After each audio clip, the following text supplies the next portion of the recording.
Hello! അങ്ങനെ ഇഷ്ടം മാത്രം പുതിയ പ്രൊമോയിൽ വീണ്ടും ഇഷിതയ്ക്ക് നേരെ വലിയൊരു ദുരന്തം വന്നടുക്കുന്നു. അതേ പ്രേക്ഷകരെ, ഇന്നത്തെ പ്രൊമോയില് നമ്മുടെ രചന ഇഷിതേനെ കാണാൻ വേണ്ടി മഹേഷിന്റെ ഫ്ലാറ്റിലേക്ക് വരികയാണ്. അപ്പൊ ആദ്യം നമ്മുടെ മഹേഷിന്റെ അമ്മയും അച്ഛനൊക്കെ ഇഷിതയെ കാണാൻ തടയുന്നുണ്ടെങ്കിലും രചന ഇഷിതയെ കണ്ടിട്ടേ താൻ പോകൂ എന്ന് വരുമ്പോഴത്തേക്കും ഇഷിത വന്ന് നമ്മുടെ രചനയുമായിട്ട് സംസാരിക്കുന്നുണ്ട്. അപ്പൊ രചനയുടെ ആവശ്യം വേറൊന്നുമല്ല.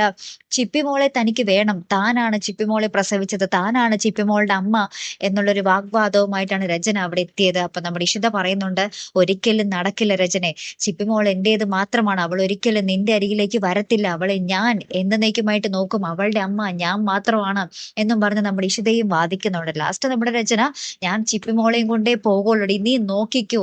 ഇനി എന്റെ മകൾക്ക് വേണ്ടിയുള്ള യുദ്ധമാണ് ഇവിടെ നടക്കാൻ പോകുന്നത്" എന്നും പറഞ്ഞ് നമ്മുടെ രചന ഇഷിതയെ വെല്ലുവിളിച്ചിട്ട് അവിടെ നിന്നും ഇറങ്ങിപ്പോകുന്ന ഒരു നിമിഷങ്ങളൊക്കെ തന്നെയാട്ടോ. ഇതിനിടയിൽ നമ്മുടെ രചന നമ്മുടെ ഇഷിതയ്ക്ക് നേരെ കൈ ചൂണ്ടി സംസാരിക്കുമ്പോൾ നമ്മുടെ ഇഷിത ആ കൈ ഇങ്ങനെ പിടിച്ചിങ്ങനെ മാറ്റിയൊക്കെ നിർത്തുന്ന അങ്ങനത്തെ കുറച്ച് രംഗങ്ങളും ഇതിനിടയിലുണ്ട് ട്ടോ. സംഘർഷഭരിതമായ മുഹൂർത്തങ്ങളും ഇതിനിടയിലുണ്ടേ.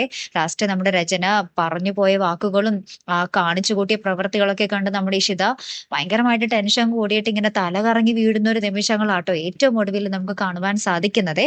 കാത്തിരിക്കാട്ടോ. അപ്പൊ അടുത്തൊരു വീഡിയോയുമായി വരുന്നത് വരയ്ക്കും ഗുഡ് ബൈ.